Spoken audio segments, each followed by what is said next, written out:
Ryan from the Dash Incubator. Obviously, this is on this channel.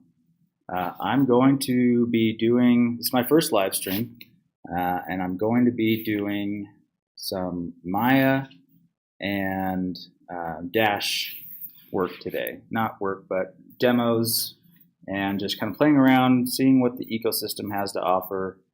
And overall, I want to give people in the Dash community an idea of how to add liquidity to the Maya liquidity pool, and so that you're comfortable with doing that. I guess I should probably put something more interesting on the screen for a minute here.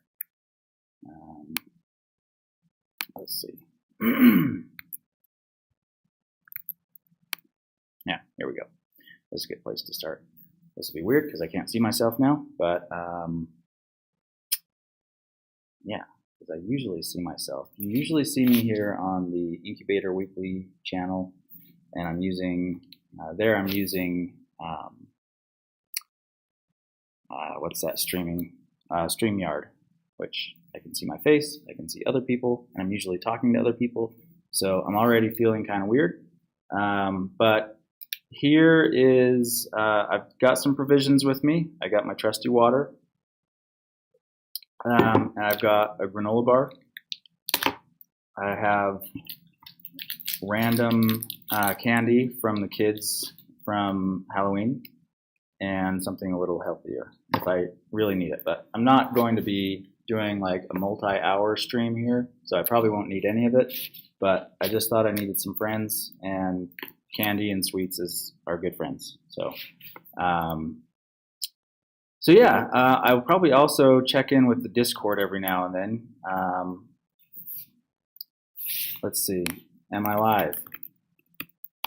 This is all public, so I have to be careful about what I share because I am sharing my whole screen as far as I know.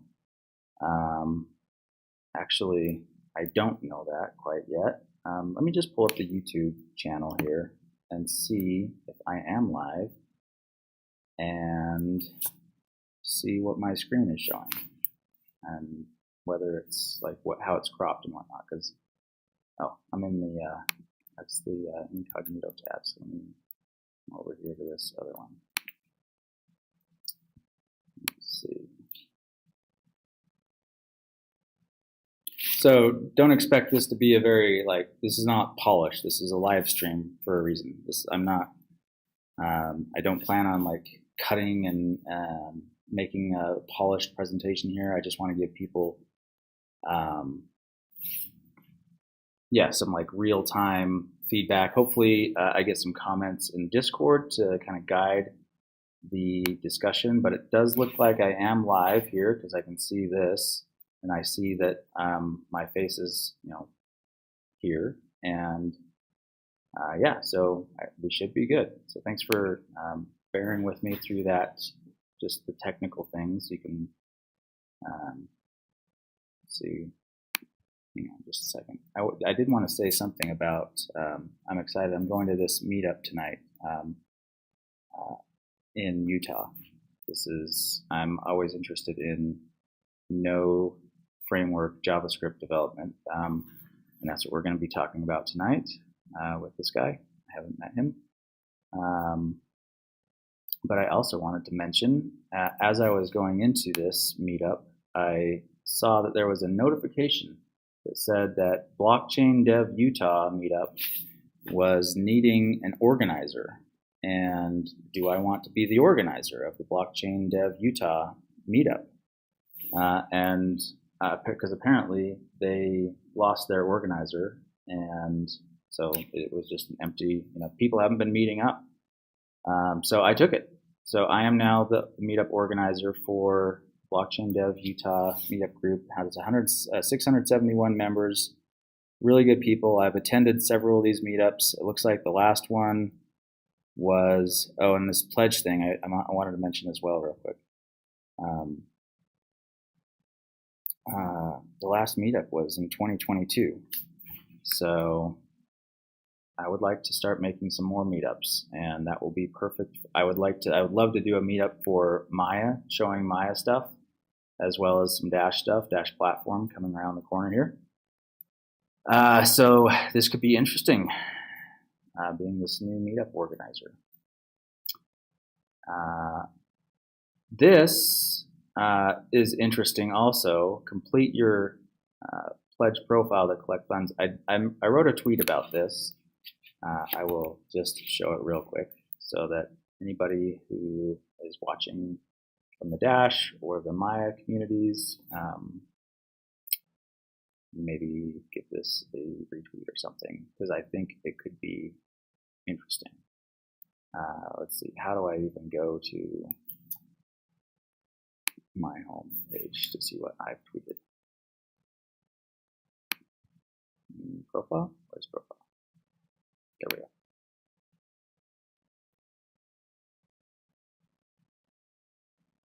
So the first thing they ask me is they say, pledge requires your banking information to deposit funds. I looked on their website and they actually do accept crypto. Like, they have crypto integrated onto their platform.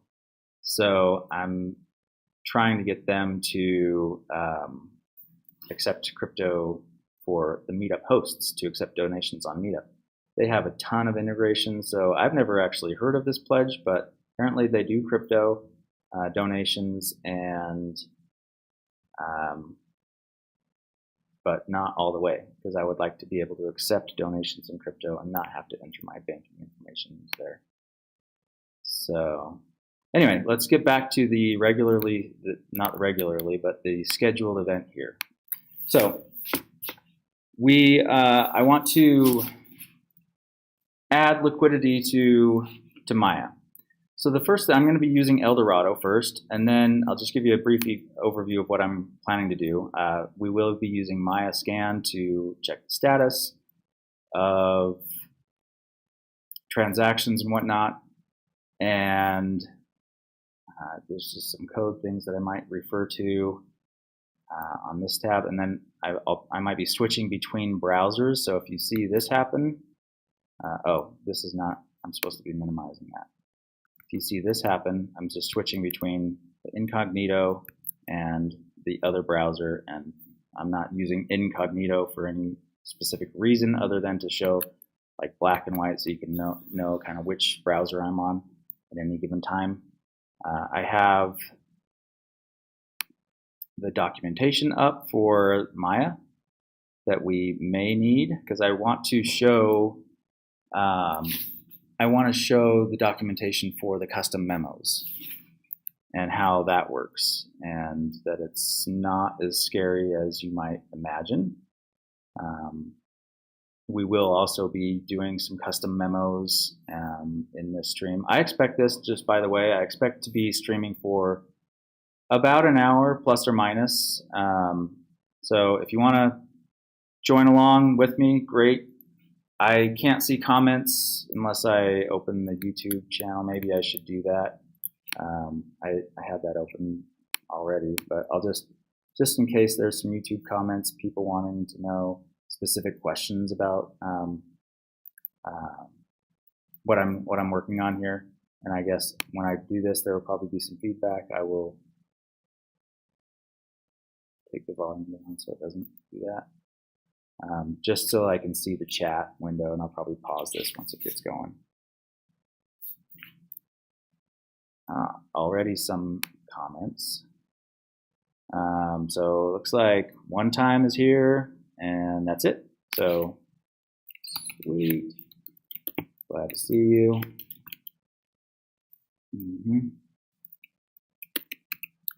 And I will, let's see. I'm just gonna, I'll come back to this every now and then, but probably not in real time. And I don't know if my little laptop can handle this streaming yet, but I'm going to find out, I guess. So the Zoom isn't working quite perfectly so far. That's good enough, I guess. All right, so back to the tabs. Also, here I've got my memos page up, and another Eldorado wallet instance in case I need it. I'm going to disconnect that wallet, whatever's connected there. So we're starting fresh. And some stats pages.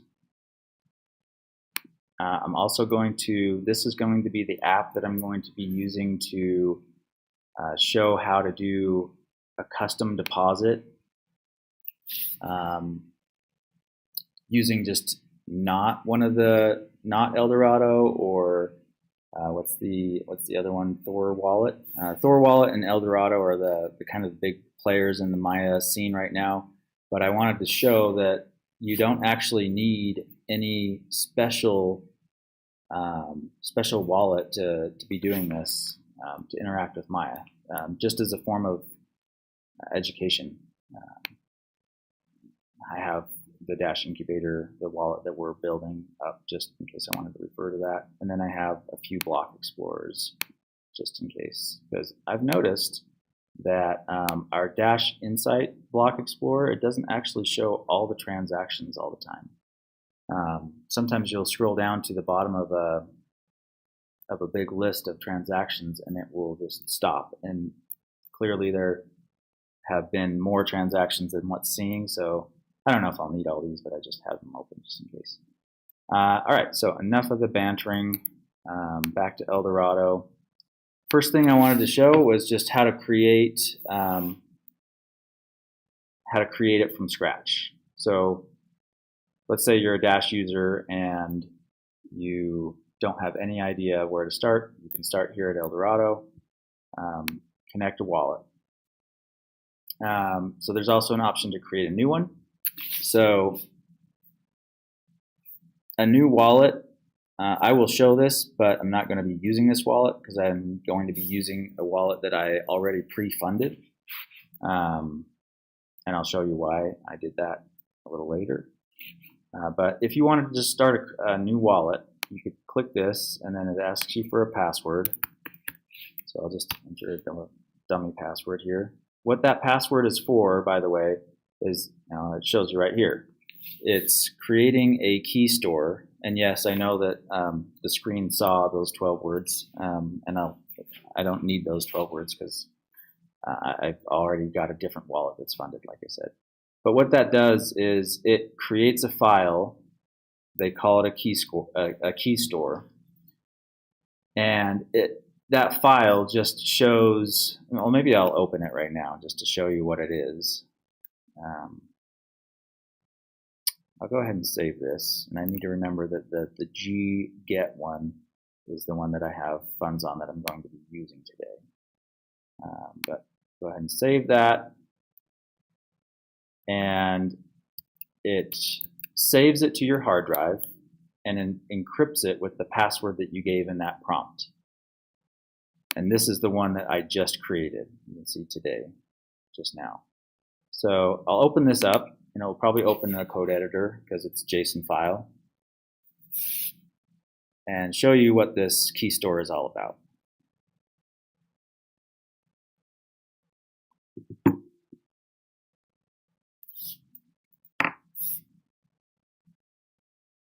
Okay, so as you can see, it's just a JSON formatted text file. And JSON, for anybody that doesn't know, is just basically a key value data text storage format where you have keys on one side, a colon, and then values on the other side. And this value happens to be an object that's showing cryptographic data about this key store. So what cipher was used. I'm not the person to talk to you about like what all this means, this IV. I've seen AJ knows all this stuff. Ciphertext. This may be private, like some of this may be private information that you could potentially get funds from. I don't think so because it's encrypted, but it may be. So that's why I'm not putting funds on this. KDF, that's key derivation function from what I've picked up in AJ's streams, parameters, an ID, I wonder if that ID has anything to do with the file name that I just created. Let's see, these four numbers, 89K5, 89K5. I'm just curious if that 89K5 is deterministically generated from anything in here, and I didn't see anything. But it might be, I think it is deterministically created by something, but nothing in here. So anyway, that's what that is. I'll just close that for now because we don't really need to know that, but just in case you are wondering what the key store shows, it's you can just open it, and you can open it, and the file system doesn't ask you for anything to unencrypt it, so I'm wondering how this all works, but I do know that it works. These are questions that I might have follow-up streams about if anybody's interested.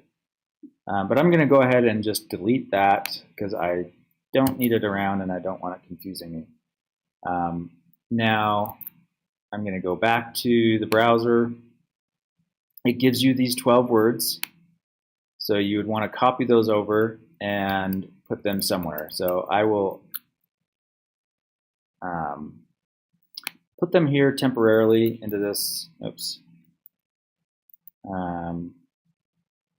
That, by the way, was just the address that I sent the funds to in the other key store. This didn't copy. So maybe I just didn't push it hard enough. Okay. All right. And no, that other one wasn't anything important either. But so one little feedback that I have for the Eldorado guys is these numbers shouldn't come along with the 12 words. I know that you have to put them in an order, but even on your own platform here, if I go ahead and just click out of here to say that I've copied that, and I back that up, you can click this refresh button. Nothing has happened, obviously, but if you're expecting funds, this is what you might want to click to update the funds in this wallet. So the key store is generated from those 12 words, and those 12 words can generate addresses for all of these coins, including Dash, of course. And we're not going to use this wallet, like I said, but I wanted to show you that you can now disconnect and reconnect. So I'm going to go ahead and disconnect this. That basically just clears, as far as I know, this website's storing some data in its memory, and if you disconnect or even if you refresh, it all gets lost. So make sure that you do and have actually written down that 12-word phrase, because you can always get back to both the key store and everything from those 12 words. So if we wanted to go ahead and connect wallet again to see what our options are again, last time we did create new wallet. That created those 12 words from randomness, and then also created a key store file. But if you already have a key store file, you can connect it. So connect existing existing wallet. Actually, before I do that, I'm going to create key store wallet from phrase just to show you how that works. So let's say that you wrote your 12 words down and you're intending to use those for funds, put funds on them, like potentially even large amounts. You want to take this security seriously. So how can you recover your wallet using the key store and using the phrase? If you just have the phrase and not the key store, you can come in here to this option, create key store wallet from phrase. So, and the reason why I said that the Maya guys should take, or not the Maya guys, the Eldorado guys should take these numbers out is the format that they give you for the copying of the 12 words, which you honestly actually shouldn't probably copy them into a file like I'm doing. I'm just doing this for demo, but you would want to write it down. So in that sense, yeah, maybe it doesn't matter that you're having these prefix numbers on there, because in reality, you probably should be writing it down on paper instead of copying it over to a text file. So maybe forget that feedback. But if you did want to put this in here, you paste this in here, it's not going to work with this extra information here. So, but just so you see how it works, I will do this.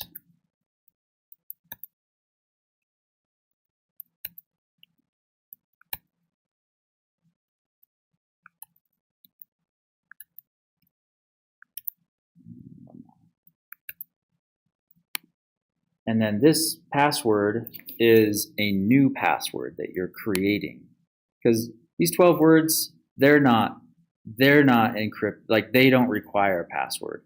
What this new password is so that you can so that your computer, this web application specifically, can read your key store file and interpret your key store file. It has nothing to do with the 12 words. So just so you know that. So I'm just going to put in a dummy password. Okay. And do you remember 89K5? That's the same number from last time. So if you do happen to have a set of 12 words and you don't know what those 12 words, what file that corresponded to, it is deterministic. As far as I can tell, the file size, the file name, the default file name for sure. Whether everything in that file is exactly the same as before, I don't know that. But I would guess it probably is. So anyway, when I recovered using the 12 words, it's wanting me to save a new key store file from that. But I'm not going to, because, like I said, I have funds in a different wallet that I'm going to use. So I'm going to cancel out of this, disconnect, reconnect, and now I'm going to show you the last of the three options. I'm not going to show you these two options because I don't have XDeFi. I don't know anything about it. And as far as I know, it doesn't, yeah, so see, no Cacao Dash. Dash is, I think, maybe the only crypto that Maya supports, but the XDeFi does not, yet at least. So let's go ahead and connect existing wallet. That's the only one we haven't done yet, other than those two. And this time we're going to select this key store that I have funds on already. And as you can see, when I created this key store, I entered a password to encrypt the key store or encrypt the contents or something. That same password is what it's asking me for now. So not the one that I just entered today in this demo, but the one I entered before when I created this key store, which was yesterday. And now you can see this wallet already has one Dash that I'm going to be using for the demo today. And I want to show you, I'm going out on a limb here. I'm testing well, you'll see what I mean here in a minute here. Under this, you have a couple things that you can click here. You can click this address, and as you can see down in the bottom left corner, that link is going to the Insight Explorer for that address. And there's a copy button, and then this is the same as this. These are the same links, or you can copy. So I'm just going to go ahead and click this. That's going to open the Insight Explorer, and you'll see the one Dash that I've already funded this wallet with. If you didn't have Dash on this wallet yet, you would basically you would click either copy and then send Dash to that address, however you do it, or you could go to the Insight Explorer so you could see the QR code and you could send Dash to it that way. I've already done it because I wanted to show you this feature of Dash.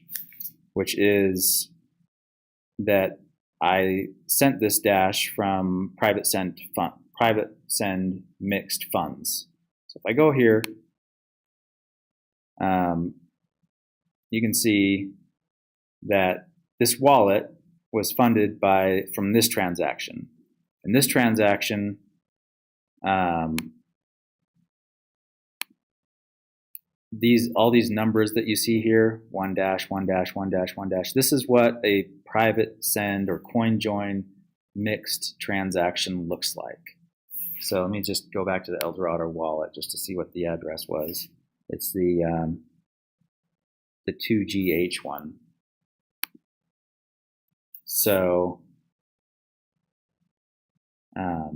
I'm one step back. And if you wanted to see where these funds come from, let's see. Let me go back. 2GH. That's this one right here. That received 1 dash. It came from this input right here. So if you wanted to try to track my funds and see how rich or poor I am, you couldn't really do it because it came from one input and one output. The input, if I click that, which is what I already did, then you see where those funds came from. And you can see 23 confirmations. I had my wife send me one dash from our home address, our home wallet, and that uses CoinJoin mixing. So if you wanted to trace that back, you'd see all these wallets and say, oh, okay, let's try to trace these back, and let's try to trace these back. And you basically just have like a very long loop of where did these funds come from. In Bitcoin, you might not see you would not see something like this unless you used like a third-party mixer or whatever. And it's very likely that at some point, tracing back those transactions, you would come to something on the left-hand side, which is the inputs, where it had like maybe an address that was holding 10 or 100 Bitcoins. And you'd know, oh, wow, like, okay, the funds that I saw that person must own, that came from a wallet that clearly has 100 Bitcoins in it. So that's a security risk. And that is the purpose behind CoinJoin, is to prevent that kind of analysis as a security measure and as a privacy measure. So enough about that for now. Let's go back to Eldorado, and I'm going to actually check the YouTube comments just to see if anybody is asking any questions. Nope. Okay, cool. And I'll check Discord real quick. Let's see. Yes, the password unlocks the key store, which contains the 12 words, which automatically unlock the wallet. Yeah. Yeah, I have some nuanced questions about that, but we'll save that for later. All right, so what should we do here? Let's try to do let's add liquidity to the dash Maya liquidity pool on Maya, yeah. So that's deposit and add. And you can see there are two options, symmetric and asymmetric. Symmetric means that you have both of these assets. You have, and I'll switch this to dash real quick because that's what I'm doing today. I have 1 dash in my balance, in my wallet. And I do have some cacao, but not in this wallet right now. So even if I wanted to right now, I could not do this symmetric add option. So I'm going to go to asymmetric. Maybe we can do symmetric later if anybody's interested in that, but that's not something I have actually even tried because I don't see a huge benefit to it personally. Maybe somebody can tell me why I should do that rather than asymmetric. But if I just want to add dash to the cow pool and earn some interest, and by the way, I'm going to switch over here to Eldorado stats page. For some reason, the stats is under deposit. I don't think that's the right place for it, honestly, but that's some feedback. But if you go to the stats page, you can see that Dash is getting 42.99% or 09% interest yield by having your Dash in that pool doing work, helping facilitate swaps. So that's a pretty good incentive to do this whole adding to the liquidity pool. I'm not going to explain everything about Dash, like liquidity pools and AMMs, automated market makers and everything. I'm kind of assuming that you have some basic knowledge of that. But once you have that basic knowledge, I want you to be comfortable with both using Eldorado and just the overall Maya ecosystem in general. What it actually means to add liquidity, what it shows, and we'll go through that again right now. So I'm going to start with 0.1. We're going to send 0.1 Dash to the liquidity pool, and as you can see, it grade this second option out because we're adding asymmetrically, meaning just the one asset. It's not balanced, hence asymmetric. It's not balanced with the same value or close to the same value of the other asset. So we're going to add, and you see here, affiliate fee 0.75, they should put a 0 here, 0.75% affiliate fee. So just a little bit under 1%. That's what this front end, the user interface, Eldorado's user interface, that's what we pay to them to use this service, which is very small. Less than 1% is pretty good, right? Especially for this small amount. It's like 2 cents. Not a big deal. So yeah, let's just go ahead and hit add liquidity. You see the transaction tracker. Status is pending. 0.1 Dash. In address, in hash. So 2GH, that's my address. That's my Dash address that I had funds in. And if we come over here to the Inside Explorer, you will now see an unconfirmed transaction that is waiting in the pool. Or not waiting in the memory pool, not the Maya pool. Different things. Dash transaction memory pool. Now, at the same time, I'm actually going to go over here to, let's see, here. So I can switch back and forth easier. And I'm going to pop in my address into the Maya scan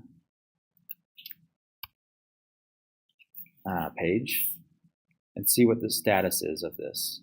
It's showing $0 and it's showing 0 actions. So as far as Maya is concerned, Maya has not seen this transaction yet, or at least they have not confirmed that this transaction is valid yet. So now let's go back to this Explorer, and I'm just going to refresh every now and then, and hopefully it's still unconfirmed. I wanted it to still be unconfirmed because I want to show you that the Maya chain will recognize this very shortly after it gets one confirmation. So you can see it's not, there's no new information here. Still, in a minute they'll show no new information. Still 0 actions, still 0 funds. So let's just go ahead and keep waiting. Okay, now Dash's blockchain is 2.5 minutes on average, so you would expect a little bit less than that you're going to get your first confirmation. Now let's quickly go over to the Maya scan page and refresh this. And you should see one action taken.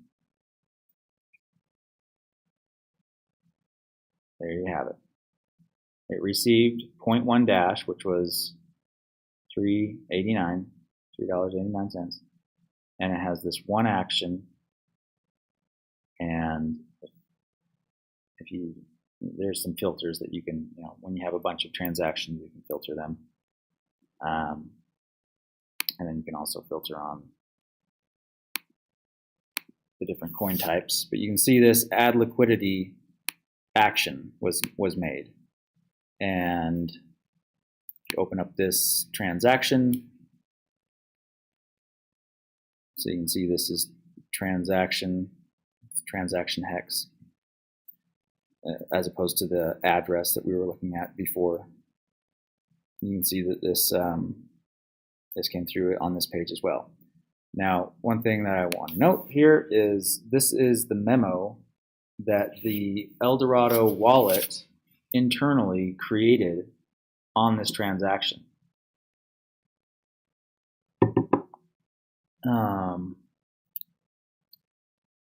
So I'm going to copy this and let's just talk about it.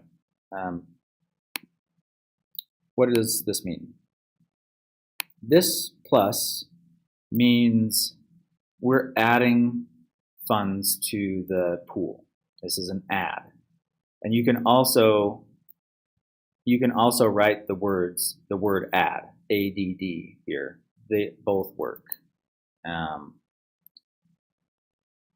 I don't really like that typically. I like to have one only way that it works, but that's what they've decided to do, is they support either of those texts, the plus or the word add. And that's documented, by the way. And then there's this colon. And the colon is separating arguments to the transaction field. And then dash dot dash is the next argument. So between previous colon and the next colon, dash dot dash, that's saying this is a add to the dash pool. The dash dot dash, one of them is, the first dash is the network. This is the dash network, and then the second thing is the token or the asset on that network.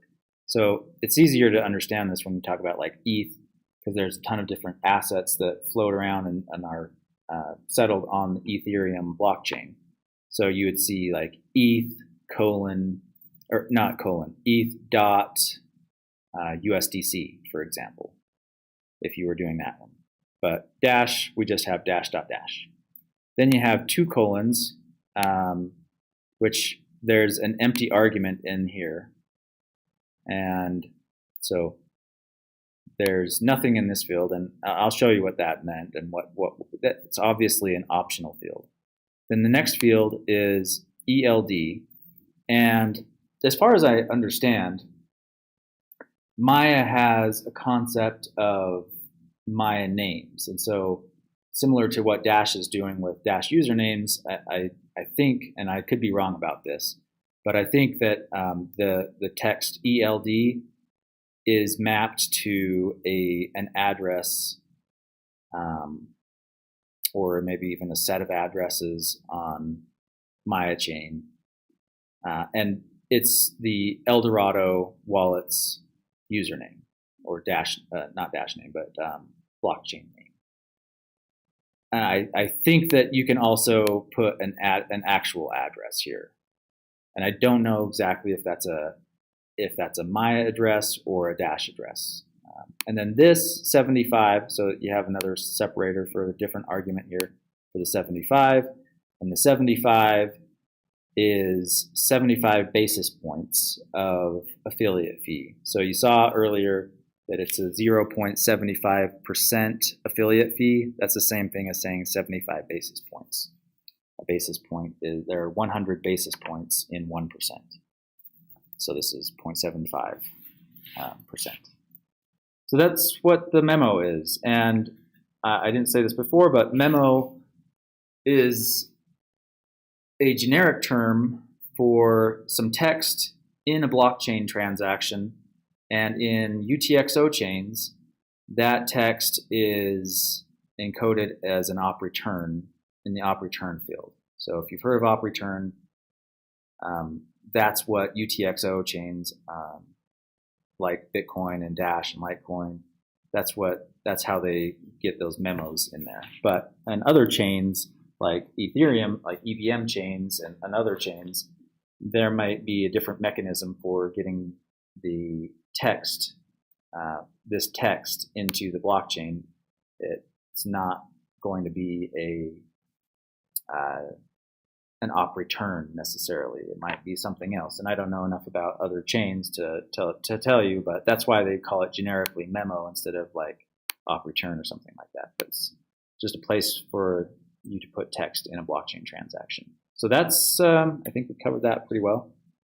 That is the transaction page of MayaScan. If we go back, now we're back at the address for the transaction that I just did. And let's see, this probably has more confirmations now, but that doesn't matter. If we go back to Eldorado, we can, so this is the same data that we were just looking at. So I wondered at first, like, do I need to save any of this information to track it later? Because I don't know if I can get back to this, but sure enough, all you really need is your dash address, the address that we just sent from, and you can then put that into Maya, and Maya will, you put that address into the Maya blockchain explorer, and then you can then see the transaction hashes and the history that way. So you really don't need any of this information. Let's see, that was the other page. You don't need any of this. So you can go ahead and just go to view wallet. You can always get back to that information by this that you will always have for your wallet. So now what you see is my dash balance has gone down from 1 to 0.9, and I have this new column here for liquidity positions. And you can create a new LP, new liquidity position here. It's the same as deposit add. It does the same functionality.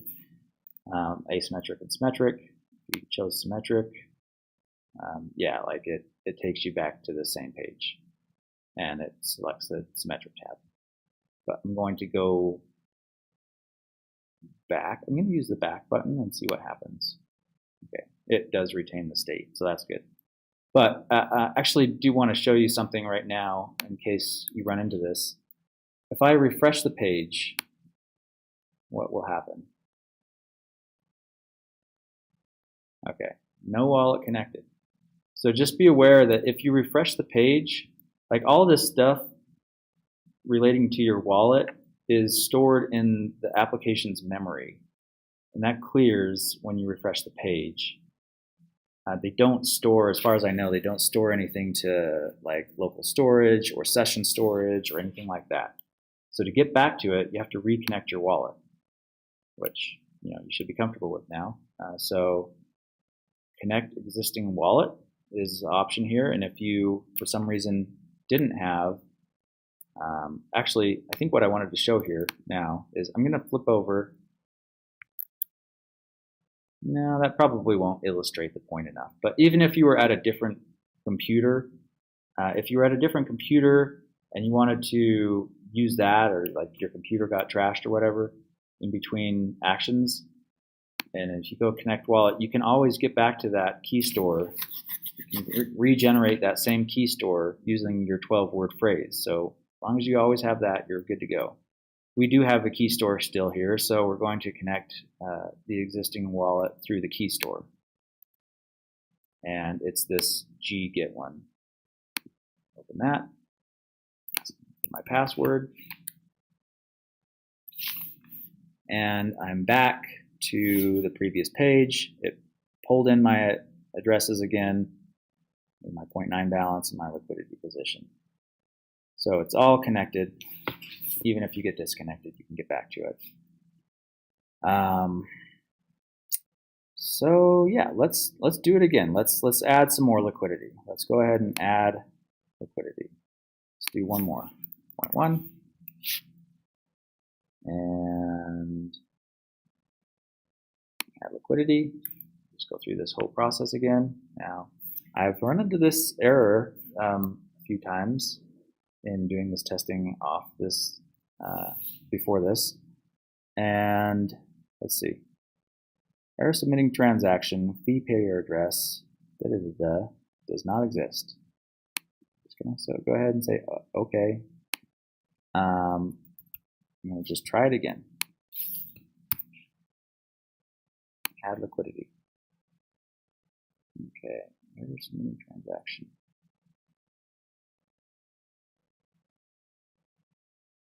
Oh, interesting. Maya, this is my Maya address, and that get I just noticed from the end of that. So that, I think that is what the wallet was named. Yeah, get. So they named the wallet based on the last 4 digits of the Maya address, but I'm still not sure what that that error is all about. So I'm going to go ahead and I'm just going to go add. And I'm going to view the wallet. Let's go back. Refresh.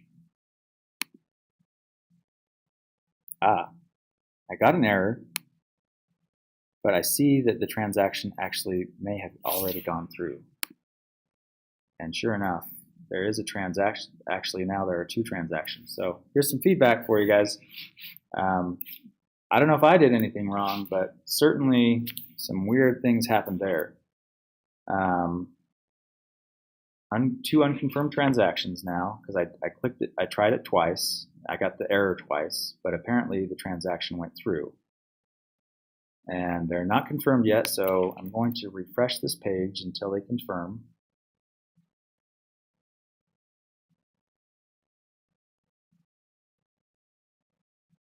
And you can see, let me refresh my wallet balance now, just to be sure that that's actually, yeah. Okay, and we don't have any new liquidity positions. So we wouldn't expect that, by the way. You won't see the new liquidity position here until it's been recognized as being confirmed here. Or not here, but this is one way to look into it. The Maya scan, you know, you might be a little bit more worried just using the Maya scan. That's why you want to use a different block explorer. I'm going to just for variety's sake, I'm going to fire this into this explorer as well.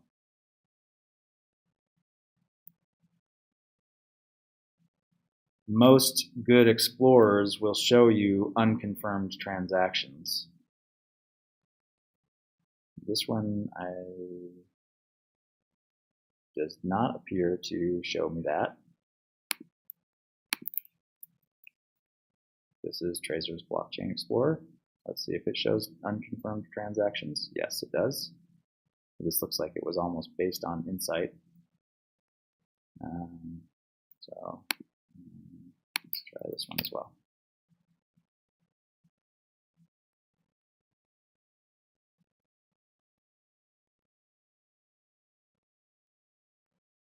Yeah, this shows unconfirmed as well. 0 out of 6. I don't know why this historical 6 confirmations magical number. I don't know why people are hanging on to that. But it has absolutely nothing to do with Dash. In the early days, it was like 6 confirmations is a secure Bitcoin transaction. But block cipher, whatever. So far, I kind of like this one the best still.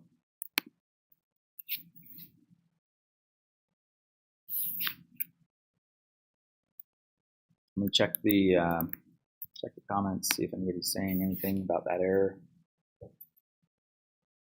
Okay, XK is here. Crypto ID does not show unconfirmed transactions. Yeah. So I'm gonna hose this one, because this one does. I mean, all blockchain explorers have their pros and cons. Like, so no real disrespect here, but we do need to see the unconfirmed transactions. Maybe I won't hose it. I just won't look at it anymore. And we'll go back to the insight. Oops, it's not. Back. All right. One confirmation.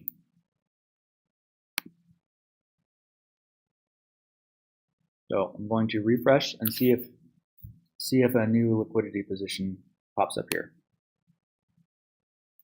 I can see pending now, and it kind of overwrote the last one. So that is interesting.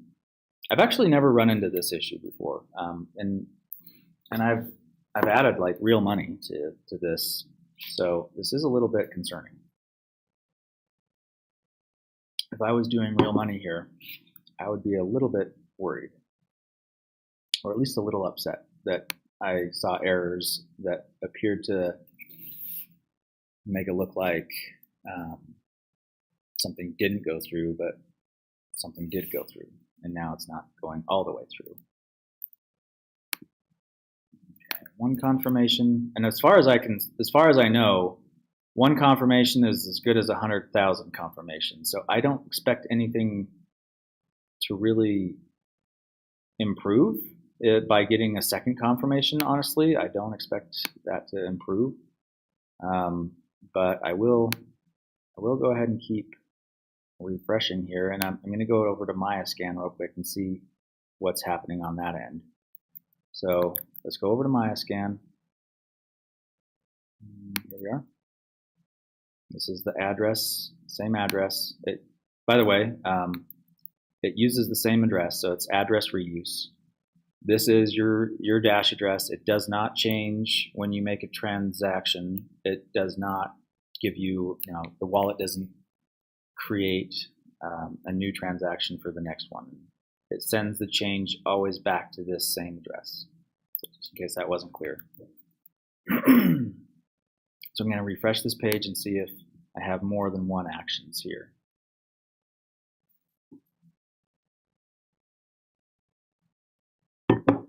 Okay, so sure enough, maybe, yeah, I have seen this before, but not accompanied with the error that I saw.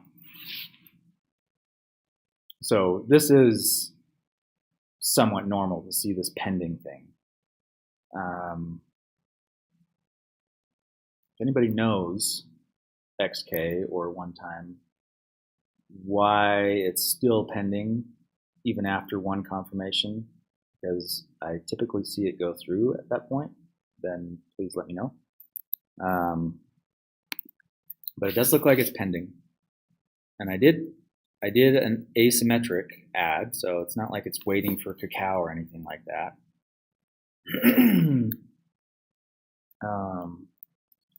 So let me flip over to here so I can look at a different part of MyaScan, and I'm going to go to transactions and just show you this, just in case you're interested.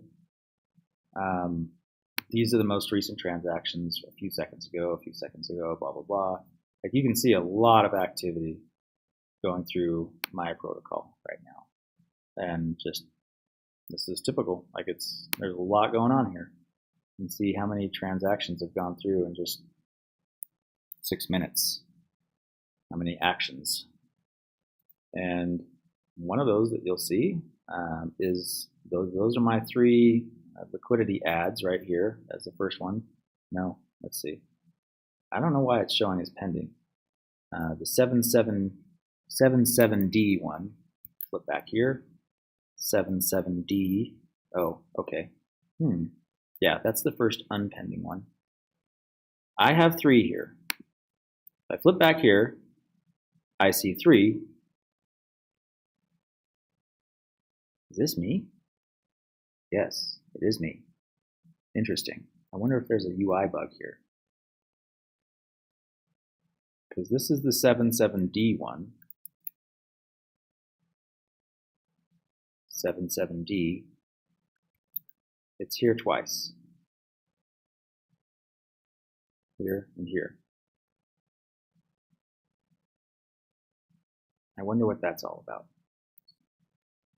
Okay, so now I'm just going to go up to the top here and I'm going to filter for just dash transactions.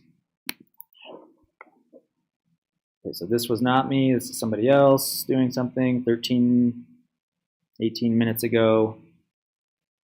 This was me, okay, I believe. Yeah, 2GH, that was me. That was the successful one. And you see two things here, and maybe that's the hint here. 93F5, 93F5. So it gives you two spots, it looks like. And I would get, yeah, this is my position, and this was the affiliate fee. Okay, so that's probably what is going on here as well.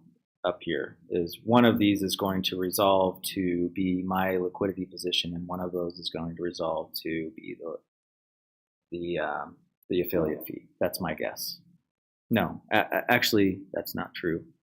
These, see, in this view, you only see one of the 77D ones, and this one is the other pending one that hasn't resolved yet. So maybe, oh, when I refresh that, it's going to remove the filter.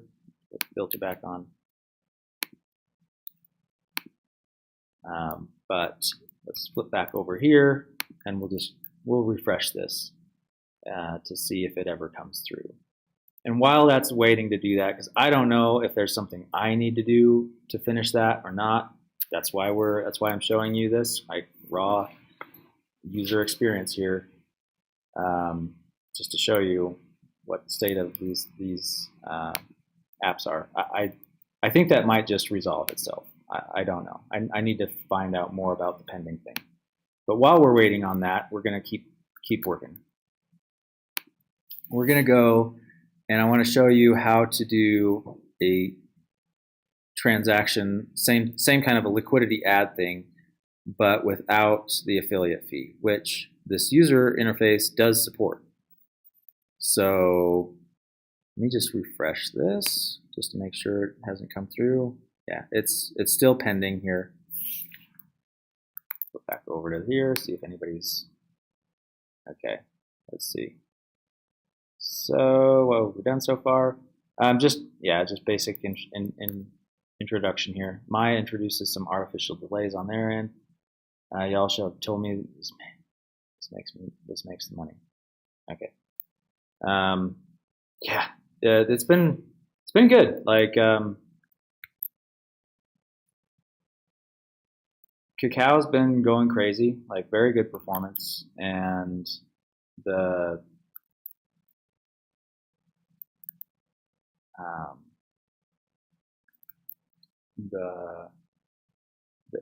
yield in the pool is also excellent. Look at this, 42%. So while that's waiting again, let's go ahead and do this a different way. So what we did before was we went to this deposit add, and you can get to the same place by just doing a create new LP here, symmetric or asymmetric. We did asymmetric, and we just answer XKs like what have we done so far. We did one successful liquidity add. It confirmed just fine. Then we ran into a couple errors. And a couple transactions went out that have not been confirmed yet for whatever reason. They've been confirmed on the Dash blockchain, but not on the Maya side. So now we're going to go and we're going to add liquidity a different way.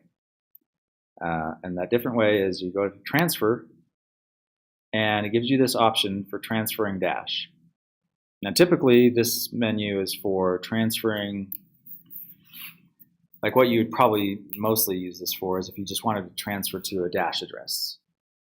You'd enter a Dash address here and then an amount, and it would send from your Dash balance back here in this, your 0.7, and you could just do a transfer that way. But if you click this box, make a deposit with Cacao with custom menu, it changes this to be asking for your memo field. And I've heard that they're going to change this and just always have 3 fields instead of changing a field. So like right now it's asking for a recipient address. If you check this, it asks for a memo. So that is a little weird. I think that they probably should change that to just disable or enable a different field instead of reusing the same field for a different thing. But this is the option that we want right now, is to add a memo. And we're going to go back to Maya scan, and we're going to look at this again. First, I'm going to refresh and see if those pendings have gone away. I mean, we're sending 0.1 dash here, so I really don't understand why I've run into this pending issue. I've never run into it for this long. Like I said, it's usually, every time that I've done it, it has successfully gone through after one confirmation. Now we have 3 confirmations, still no dice. So back to Eldorado. This memo, okay, yeah, sorry. I'm jumping around a lot, I know. We're going to here because I want to, if you ever forget how to do the memo thing, we're going to do a manual transaction with a custom memo. That's what I'm showing here right now. And if you've forgotten what the custom memo is and you don't want to look up the documentation, you can always go through here and just pop open a transaction and look at this. And I'm going to copy that, flip back to Maya, or flip back to Eldorado, and paste that in. That's the memo. And I'm going to do 0.1.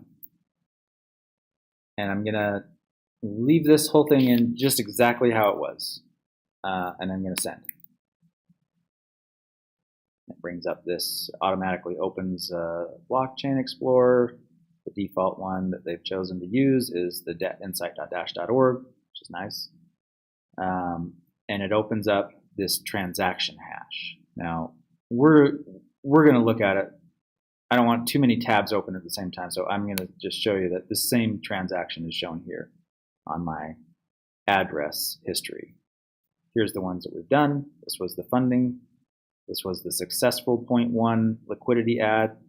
This was one of the 2, and this is the second of the 2 unsuccessful so far liquidity adds. And this is the one that we just barely did with the custom memo. It's not yet confirmed. Refresh. Not yet confirmed, but this is showing the same information, so I'm going to go ahead and close this one, so we just have this tab open. I'm going to go over here. This is still showing 0.7, but if you refresh this, it'll go down to 0.6. There you see, 0.6, but you still see that the liquidity position is not yet done. And that's probably because, well, it's for 2 reasons. One, these pending, the pending liquidity position adds have not yet resolved. And 2, even if they had, you probably still wouldn't see this balance increase until this transaction confirms. So I will be interested to see, once this transaction confirms, if I start seeing a liquidity position with numbers instead of pending. Or maybe it has a pending problem again. We will see in about a minute.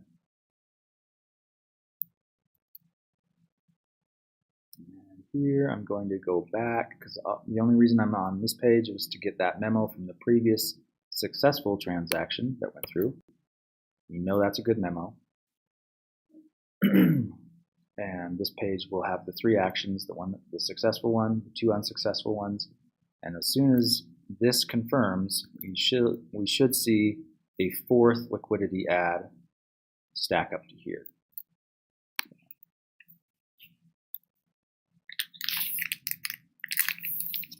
I need some treats.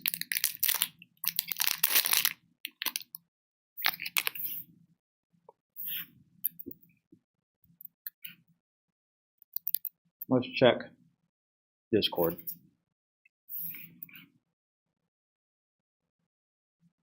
Did I miss a bunch? Yes, I did. If it's Dash,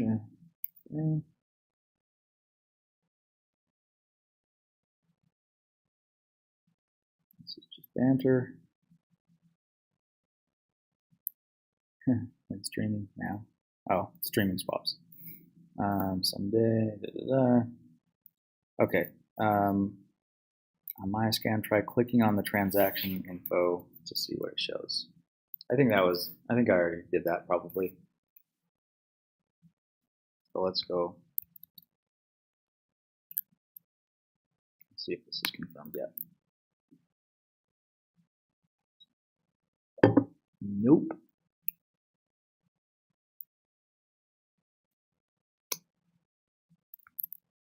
YouTube comments.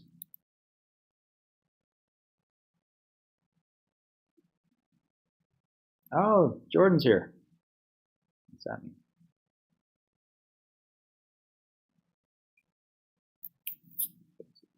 Yeah. Yep.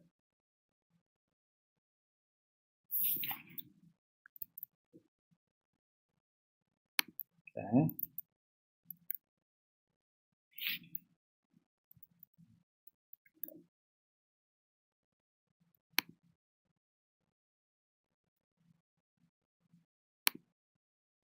Let's see what else can we talk about while we're waiting. Let's take a look at let's take a look at the pools.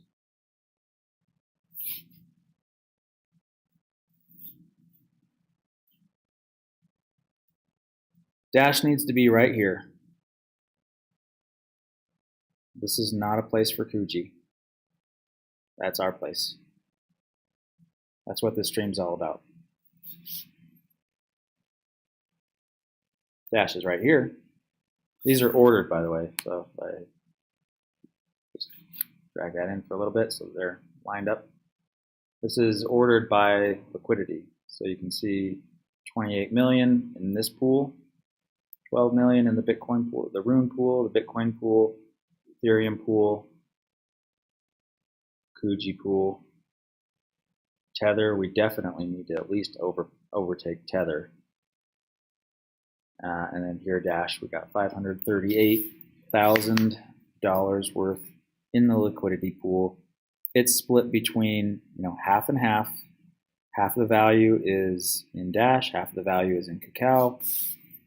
You see that? Oh, it's bumped down to 39% APY now. And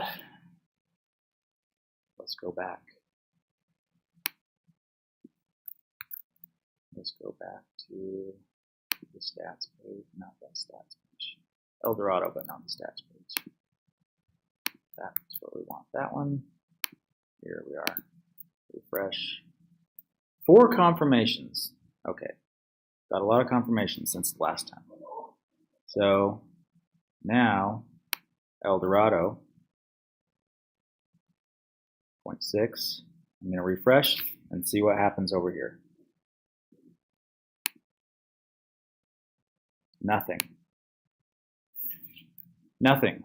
Eldorado doesn't show yet, so let's see if Maya shows whether or not that last one was successful or not. So we have the 3, like we said.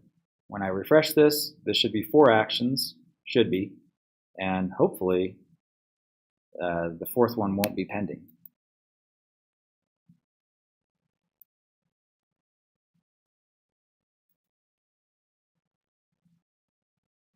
Sure enough. So I have no idea what happened to these 2 guys, but they are pending. And this one went through just fine.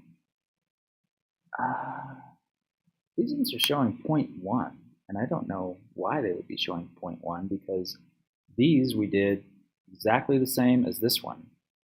And that should have had an affiliate fee. This one we did with the custom memo, if you remember, but we kept in the affiliate fee. So now what I'm going to show you is same thing, but instead we're going to remove that affiliate fee. Refresh this one more time. Okay, so we're going to go to add custom without the affiliate fee. You go transfer, you check this box, you paste in or you just type in, but I'm pasting just to show you. And we're going to do 0.1. And to drop the affiliate fee, you just take this part off. So now we're still adding to the dash pool, 0.1. And under the hood, it is sending a dash. Now, I just want to show you something real quick here. These ones that we already did. Let's look at these. Let's look at this blockchain explorer. So this again was the funding of the wallet that I did before the stream started. This was our first one and successful transaction from El Dorado. You have one input. This is my address that had one dash on it. And this output is the op return output.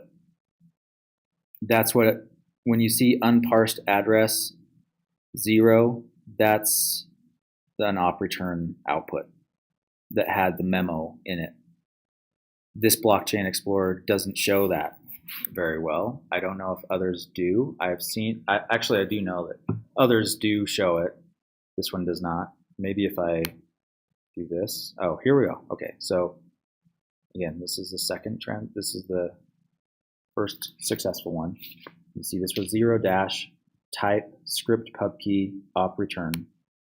And this is the hex of the op return. Now, if you decoded that hex, I wonder if I'm just gonna hex decoder.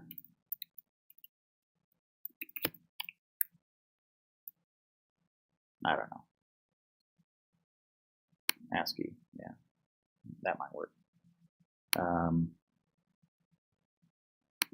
Copy that. I don't know if this is going to work or not.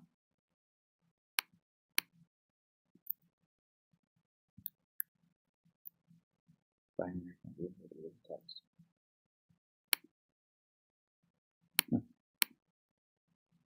I'm not smart enough to do this.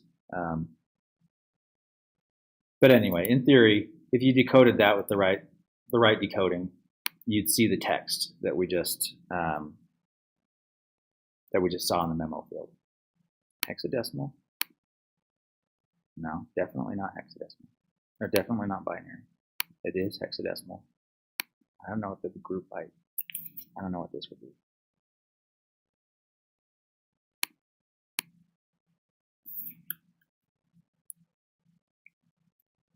Oh, I need to take the op return off for sure.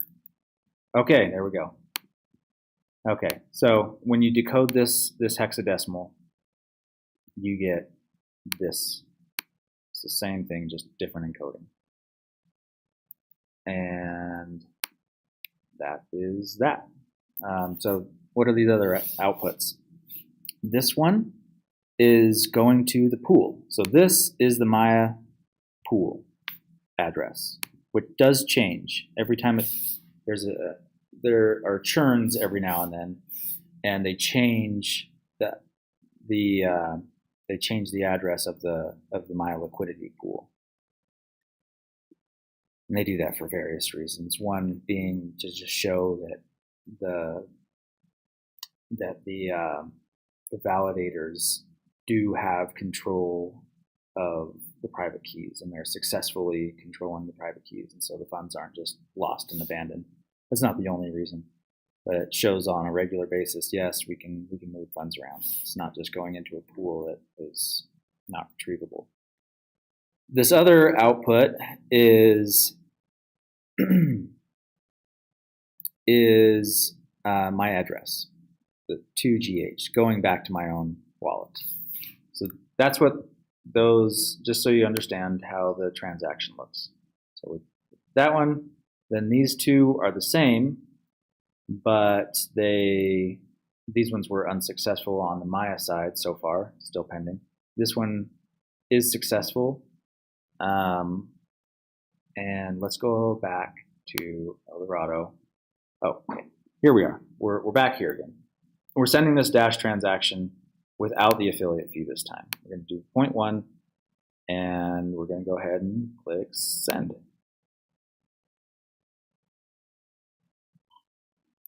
And it didn't pick that up, but if you refresh, this is the hash, transaction hash, transaction. We don't need that because it's already on my bigger history page for the address itself. And it's unconfirmed, and you can see that it's the same structure, sending from my wallet with an op return output and 0.1 going to the liquidity pool, and then the rest, the change, going back to my wallet. And you'll see that we copy this, throw it in the decoder, take off the op return, and you can see that's the memo that it included in the transaction. And we go back, see if it has a confirmation. Not yet. Update the wallet. Still pending because it's stuck behind, even though we had successful transactions on both sides of those pending ones, it's still showing pending here. That's a shame. So let's move on to the next thing I wanted to show. Next thing I wanted to show is that we can basically do the same thing without even using Eldorado if we want. And to do that, I'm going to use this little wallet. This is something that the Dash incubator built while we were trying to help support Maya. Dash Incubator has built a bunch of wallet tools for browser settings, JavaScript, that are very lightweight and dependency free for the most part.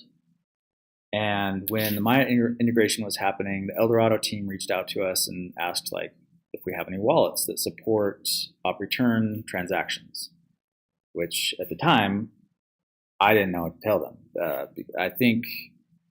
I don't know if or how our Dash core lib would do that, but we decided to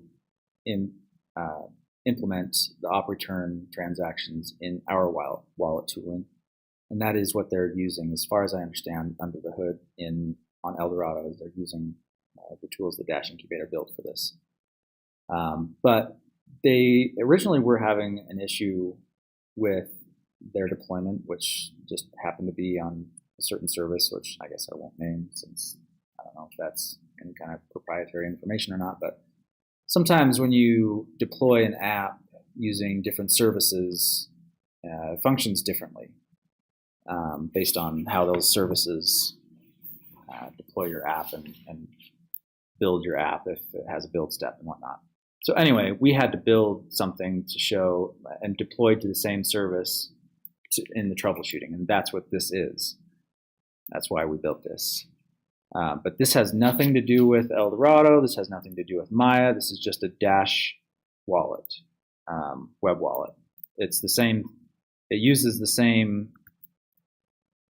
code and libraries as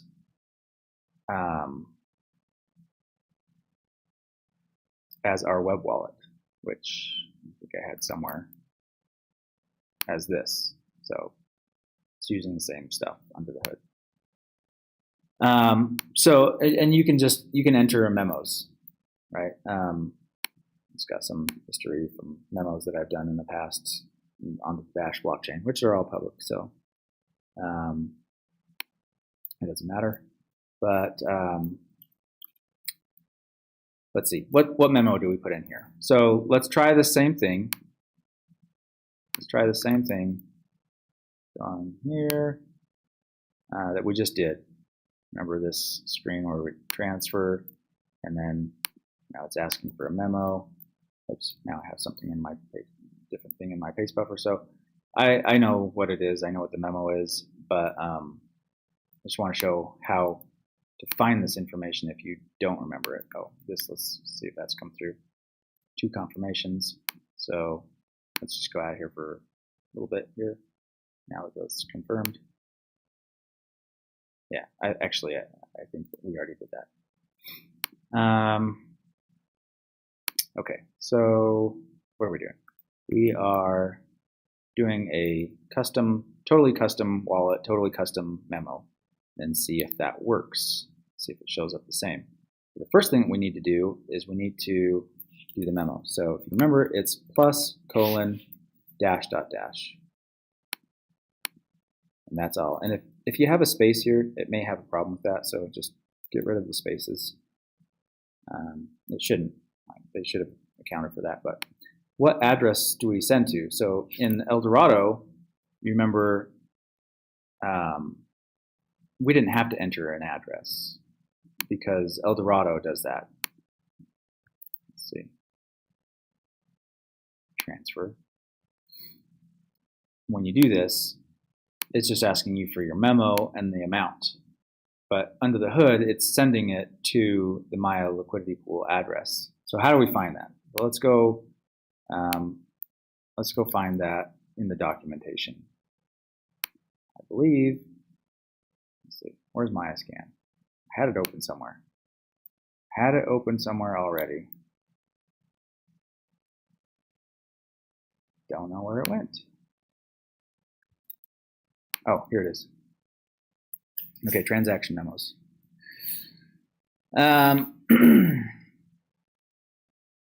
This is what's going on. These are the different memos that are supported. You can do a swap, you can do deposit, you can do withdraw, add. Savers. These are for savers, and this is for liquidity. I don't think the savers are supported yet, so you can do swap, you can do add, you can do withdrawal, and then I wouldn't worry about these for now. But if we go down to add, I'm not going to do swapping today.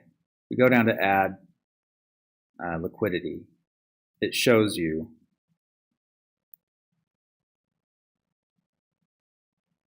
what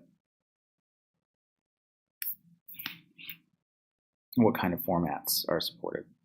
And that's, like I said, like apparently you can also use an A instead of the plus, or you can use the word add right here. But this is actually not what I was going to show you. What we need is the address to the liquidity pool at this moment. And to get that, you can do an API call to, I've already got it pulled up here somewhere. Is this it? No. I'm going to close this out so I don't need that anymore. I think it's here. Maya scan, mayanode.mayachain. Okay, yeah, so this is one place to get the current address for the Dash liquidity pool. XN Let's see, last 3 EJH. I'm going to copy that, and I'm going to double check it. The reason I went through this whole thing with these successful ones is I wanted to double check it and make sure that it's the same address here. So BFC JH, and if I paste in what I just copied, you can't see the end. There you go. JH and JH. So same address. So the safe way is, well, I guess they're both kind of equally safe. You can get that address by checking a successful one at a very close time to when you're doing it. But more robustly, you'd want to do an API call to mayanode.mayachain.info and get it in real time. And maybe even running a node would be even better if this service happens to go down. don't know how you get it running in your own node, but we're not doing that today. I'm just kind of giving some details, but not every detail. So let's go back to this. Let's paste in this for the address and point. Oh, so this is a different wallet that has some balance on it. This is not the same as this. Let's see, not the same as the Eldorado wallet that we've been working with, which is 2GH and with a balance of 0.5. These are different wallets, but you can imagine that it could be the same wallet either way. So let's go 0.1 and send to this address 0.1 with this memo. And let's see if this will successfully add liquidity. So give me the transaction. And let's go with browser broadcast. You don't need to know the details of this wallet by any means. I don't suggest using it right now. You do see the URL here, so you technically could play around with things here, and this balance, it's just there to play with, so don't steal it all if you try this out on your own. And if it is empty, you can fill it up here.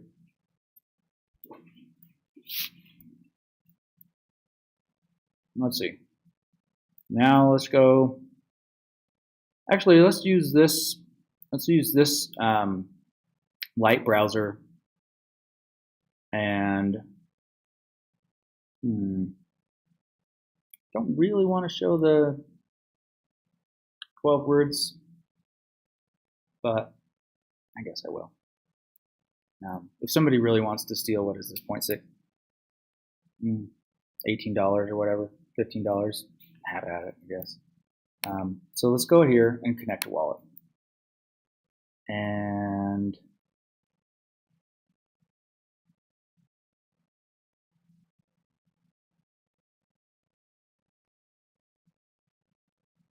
let's see, from phrase, key store. Maybe I don't have to show it. Yeah, maybe I don't have to show it because I think, let's go my demo. I think I already have a key store for that. Yes, the Vercel app. So I have a key store for this Vercel app. Vercel is this app right here.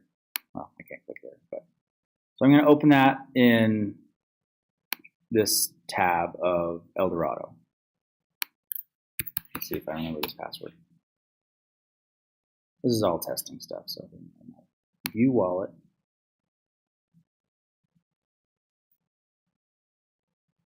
And okay, so 0.5014 dash in this, and I believe, maybe those are different. Maybe those were different.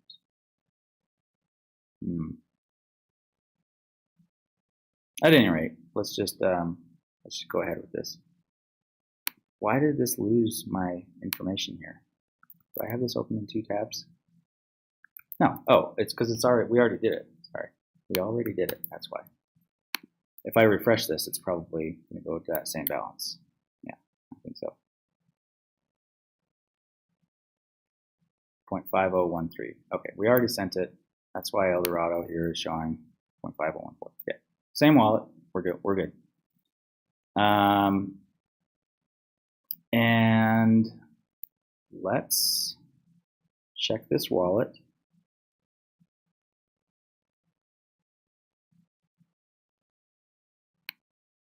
Not there, but let's just copy it.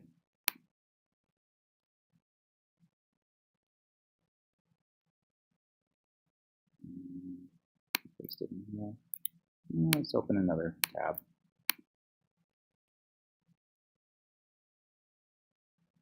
Paste it in here.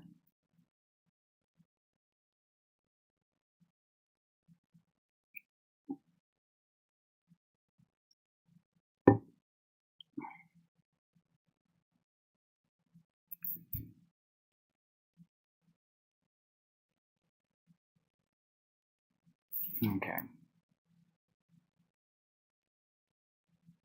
4 minutes ago. That's it right there. Let's open that up. And there you see it. It's a successful liquidity ad. This was a successful liquidity ad using a totally unrelated wallet. So yeah, this you just kind of just showing that as long as you have a wallet, any wallet that supports custom memos, you can basically build your own or do your own UI and transactions to Maya. And this is, I think I've basically shown everything that you would need to know to do this on your own. So I guess this was a kind of a hybrid video showing for if developers are interested in building and doing Maya stuff, kind of have a better idea. And also I wanted to show just your typical Dash community people that might not be developers, how this is working under the hood. And probably wrap this stream up pretty soon here. I've shown everything that I wanted to show, I think, and the only bummer here is that those initial two, like second and third liquidity ads were not successful. They're still pending, even though we had some good successful ones. Like this one was successful, this was not, this was not, this was, and then this was as well. Let's check the chats here. See. Yeah, I know we can update that.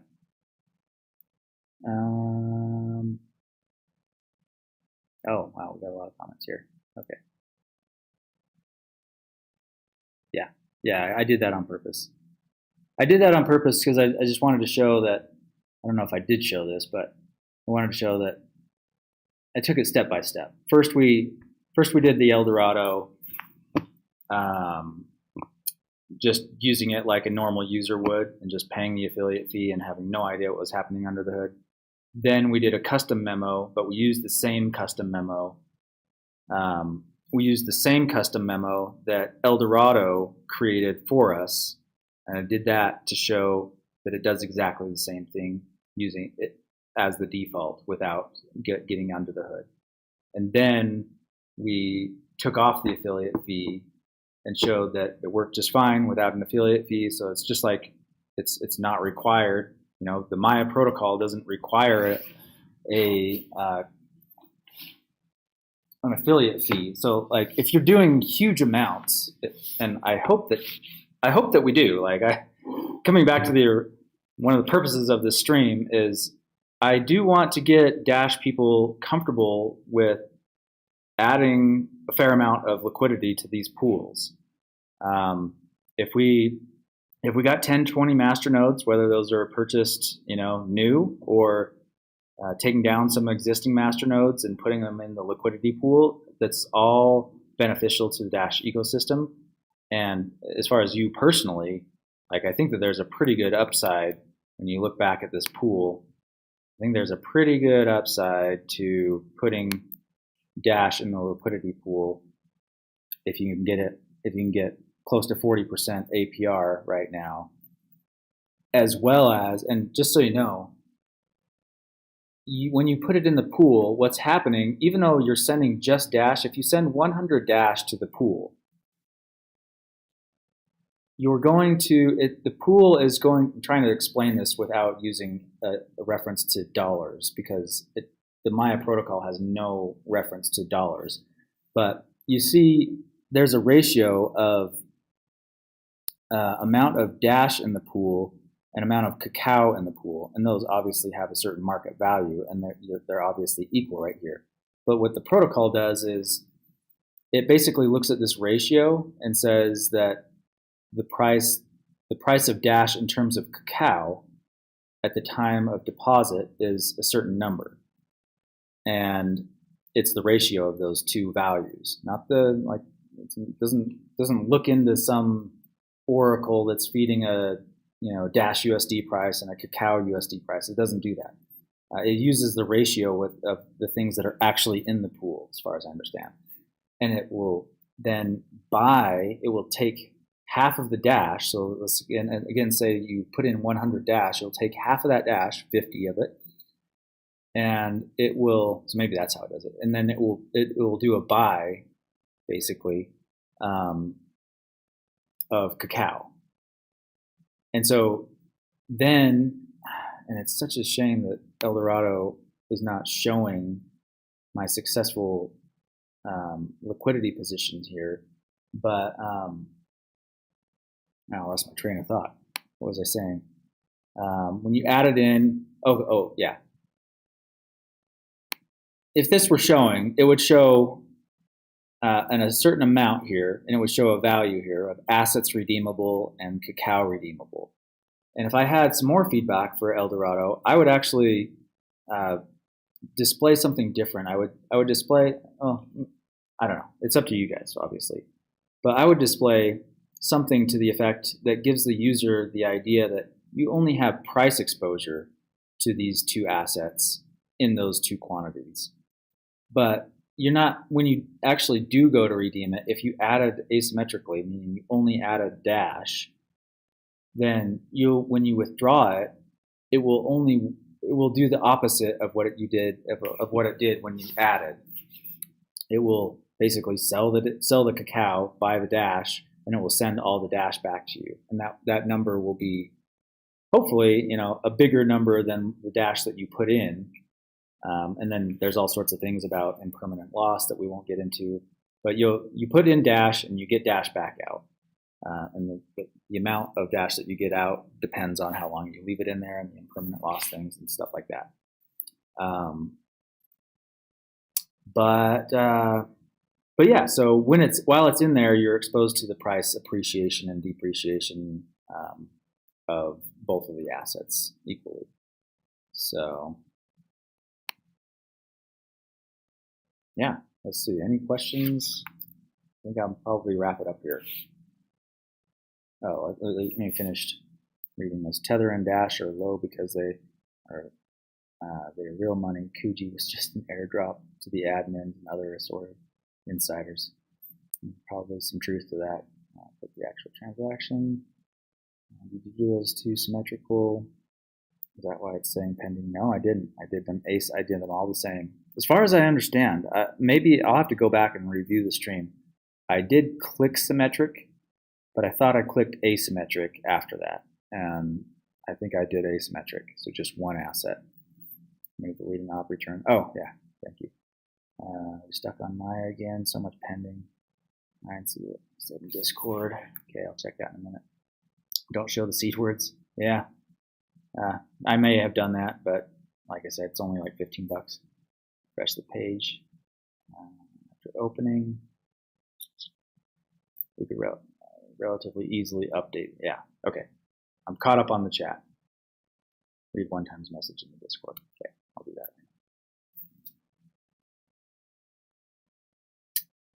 Let's see.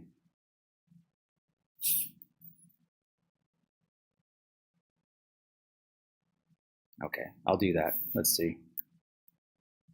Let's go back to Maya. Scan. Let's refresh this.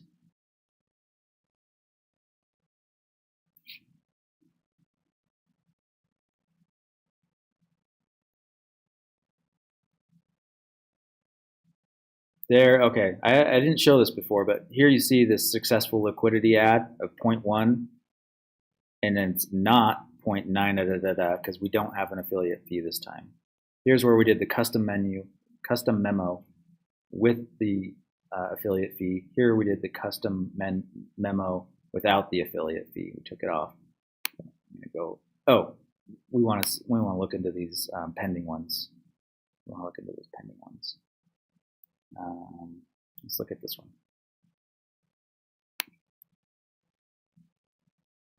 Yeah, it just says pending. I don't know.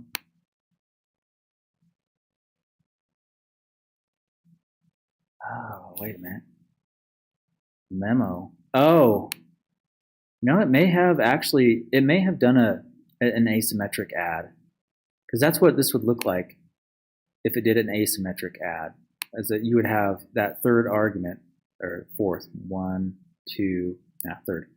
third argument for the Maya address that is associated with the symmetric position.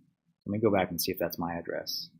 I didn't add that manually, especially. The Eldorado app, I suppose, did, but like I said, I'll have to recheck the stream to see if that was a bug or user error.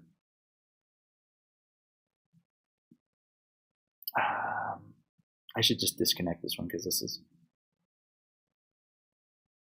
is that other one. This was the Vercel app that we're not dealing with that, so I'm going to disconnect that one so I don't get confused.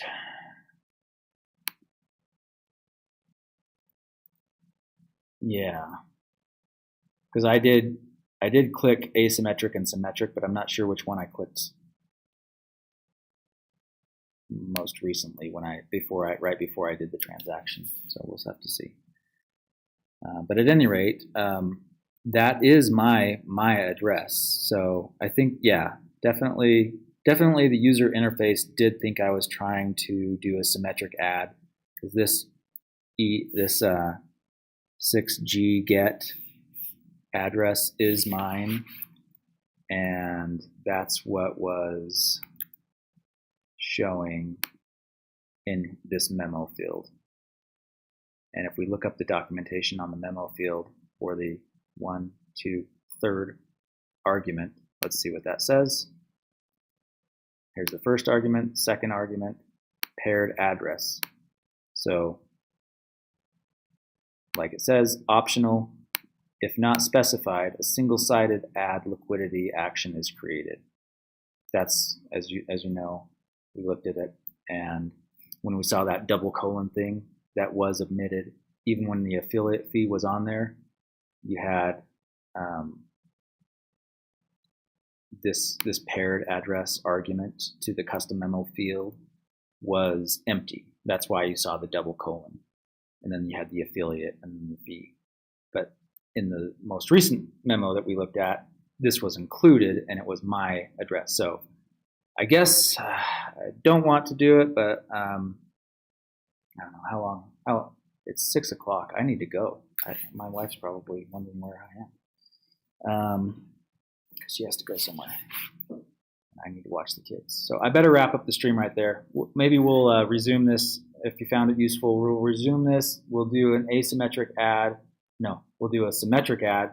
We'll do a swap from some of my dash into cacao, and then we'll have some cacao to add symmetrically to those pending positions, and we'll show that it resolves those issues. So that's what we'll do next stream. And I'm going to go ahead and close this out.